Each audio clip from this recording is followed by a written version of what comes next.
Okay, another job finished, another happy customer. This is all the roof, steam cleaned, fungicide washed, sealed, and then all the ridges have all been repointed in, all done, all sides, also this property as well.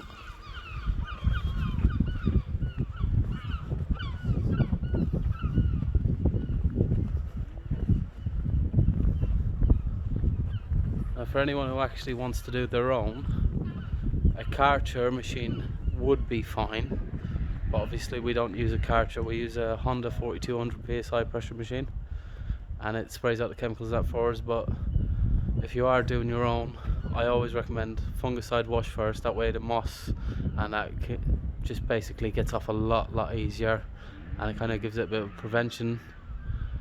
And then after cleaning it all off, make sure that each and every one of the gutters are blocked off, because all the dirt, muck, sand that comes out of these is just unreal.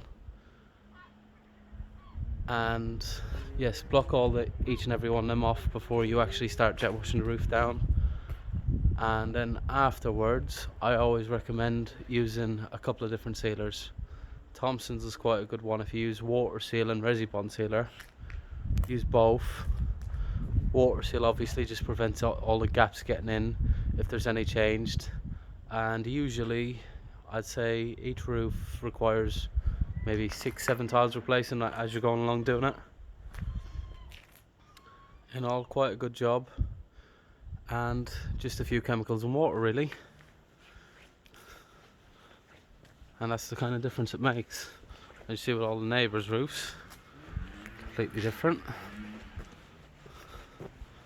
And to give you the best example of a before and after, there's a video previous to this, but I'll show another one.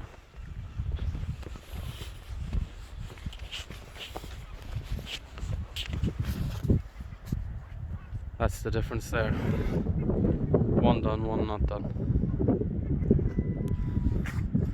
If you need any info on any of the work that we're doing, or any help on one you're trying to do yourself, please feel free to just comment and I'll get back to you straight away.